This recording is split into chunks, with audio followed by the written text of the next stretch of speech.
to fly out of West Africa. Guess what? You shouldn't, cause you'll probably spread Ebola. Ebola, Ebola. In order to contain this infectious disease, don't go in or out of affected countries with Ebola. Ebola, Ebola.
For the past 3 weeks, I and a group of other epidemiologists have been assisting the government of Sierra Leone to control the outbreak of the Ebola virus. The main way we're working to control this deadly virus is to raise awareness and to educate people how to not receive or continue transmitting Ebola. One of the biggest problems we face while trying to treat people with Ebola is when our doctors and medical staff get infected by their patients, and we lose the people who can help treat the infected. So, whenever a new group of medical staff comes to an infected area, we educate them to use the proper protective gear, how to properly treat a patient, and how to dispose of or clean the used equipment so that no one else gets infected. To inform civilians in Sierra Leone, Guinea, Liberia, and other West African countries, the organization Musicians Without Borders uses music to relay information on how to protect yourself from the virus and how to protect others by not spreading the virus. Musicians Without Borders' newest released song explains how you shouldn't have any physical contact with others, especially if they're exhibiting symptoms of Ebola, as this is when the virus becomes contagious. It also explains how civilians shouldn't travel to and from infected areas, as this spreads the virus faster, but instead to quarantine yourself if you exhibit any signs of Ebola. From a governmental standpoint, closing down airports seemed a viable action, but recently, the United Nations has stated that flight restrictions will only hamper the ability to transport the supplies, doctors, and other items needed to combat the virus. Stefan Dujarric, chief UN spokesperson, reminded the government and the public that Ebola is not transmitted through airborne contact, and therefore, the airport should remain open and flight restrictions lifted to allow the materials and assistance needed to reach West Africa. Now, added to the closing of airports, West African countries are closing their borders in an attempt to contain the virus. Hello, I am Dr. Avery Tyndall, an assistant professor of medicine and an Emory Healthcare Network physician at Emory University. I specialize in infectious diseases and internal medicine, and I am currently researching and treating victims of Ebola. Symptoms of Ebola begin to show between 2 to 21 days after the victim is infected with the virus. However, 8 to 10 days is most common. Symptoms include severe headaches, vomiting, muscle and joint pains, sore throat, high fever above 38.6 degrees Celsius or 101.5 degrees Fahrenheit, abdominal pain, weakness, diarrhea, lack of appetite, unexplained internal and external bleeding, blood clotting, which leads to a drop in cell levels. These symptoms end up killing approximately 90% of victims. The entire Ebola epidemic has killed about 1,550 people ever since it has started. Countries that have suffered the most are Liberia, Sierra Leone, Senegal, and Guinea, West Africa in general. Although there is no vaccine or medication proven to rid a victim of Ebola, treating symptoms separately often works. By this I mean if a patient has a headache, treat them for a headache. If they are bleeding externally and are suffering from muscle pain, treat them for external bleeding and muscle pain. Don't worry about the overall diagnosis of Ebola. The most important thing to keep in mind while treating an Ebola patient is balancing the victim's fluids and electrolytes, maintaining their oxygen status and blood pressure, and treating any complicating infections. Despite no current cure, many vaccines and medications are being developed. MAP Biopharmaceuticals Incorporated is working on a treatment entitled ZMAP. ZMAP is an experimental medication that has not been tested for safety or effectiveness on humans yet. This drug is a combination of 3 different monoclonal antibodies that bind to the protein of an Ebola virus. Other pharmaceutical companies working on a vaccine or an alternative medication include Tecrima Pharmaceuticals and BioChrist Pharmaceuticals.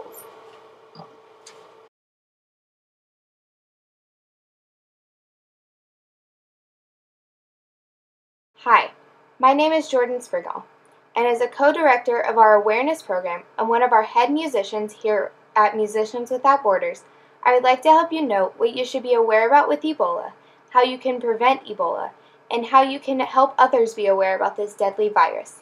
Ebola is a deadly virus that was brought to humans by fruit bats, but scientists do not know where the fruit bats got this virus from. The one thing that you should be most aware about when learning about Ebola is the symptoms that it causes. It will cause horrible symptoms such as vomiting, fever, no appetite, diarrhea, bleeding internally and externally most through the eyes, nose, and throat, muscle pain, liver and kidney failure, and severe weakness. These symptoms will appear in between 6 and 21 days after getting the virus. If you are experiencing any of these symptoms, you should go see a doctor immediately or contact the World Health Organization, also known as the WHO. The earlier you get help, the more likely you are to survive. The death rate with Ebola is 90%, but it has been decreasing since people have been getting help with early symptoms. You should know that Ebola is highly contagious. You can even get it from touching a dead body of a person who had Ebola. To prevent getting this disease, you should wash your hands regularly. Do not touch, wash, or kiss dead bodies, even if it is a funeral ritual. Stay away from bats and other animals who may have Ebola, and don't have any contact with body fluids from an infected person, and don't have any direct contact with those who have this virus, even if it is a family member or significant other. You have to spread the news about Ebola to every person you know. Help them to be aware of the symptoms and how to prevent it and what to do if they get it. They also need to know how to contain, treat, and be aware of it. You can go and tell them, text it to them, tell radio or TV stations to broadcast it, or better yet, send them a link to this video so they can hear the awareness song that will stick in their heads and hear everything that they need to know about Ebola. Through this song, we have made our message clearer and easier to remember because it is very catchy. Go out after watching this video and help spread awareness about this awful virus. As a musician and co-director of awareness specializing in media use of the Musicians Without Borders organization working on the Ebola virus outbreak, it is my job to support and spread awareness about Ebola in areas that are affected the most, such as Liberia, Guinea, and Sierra Leone. In this map taken from another organization combating Ebola currently, Samaritan's Purse, it shows the number of cases and the number of deaths in those areas as of July 24th. Since March alone, there have been 759 cases and 467 deaths in Guinea, Sierra Leone, and Liberia combined. In past and the current situations in Africa, organizations such as the WHO, World Health Organization, where the numbers as of March have been taken from, have tried to promote awareness through audio broadcasts, television public service announcements, and posters, such as the ones shown currently from International SOS. Only a few have made an attempt to incorporate song into their awareness campaigns, and most of the successful songs were made by individual artists working without organizations, such as the song Ebola in Town by artists Shadow and D12, Ebola Rap written by Liberian native Charles Yegba, and Ebola Song by Liberian artists F.A., Soul Fresh, and Denji. The most popular song, Ebola in Town, is catchy and upbeat. However, the artists themselves said they didn't mean for it to be a serious song to raise awareness. It was simply a project they worked on to sing about the situation they and their families were in. In all three of the most affected countries, Guinea, Sierra Leone, and Liberia, radio is clearly the most available media source. In this graph, I combine the data to display the level of availability for each media. Radio, mobile phones, and television were the highest ranked for almost every country. This shows how effective a song would be, for radios can broadcast the information in an engaging way that will hopefully spread to be available to the up to 98% of the population that has radio access. Mobile phones that have internet access will also have access to the song online as well. And there are always options to have forms of the song in ringtones or media players on their mobile phones if they do not have internet. If the song becomes as popular as we hope it will, there's also options to create music videos or lyric videos that could be shown on television also. This then gives the citizens of this country access to the information in a more engaging way, instead of pummeling them with the information which could overwhelm them or aggravate them due to the overuse. Overall, creating a song seems to be the best way of raising awareness both for the citizens themselves and the Musicians Without Borders organization.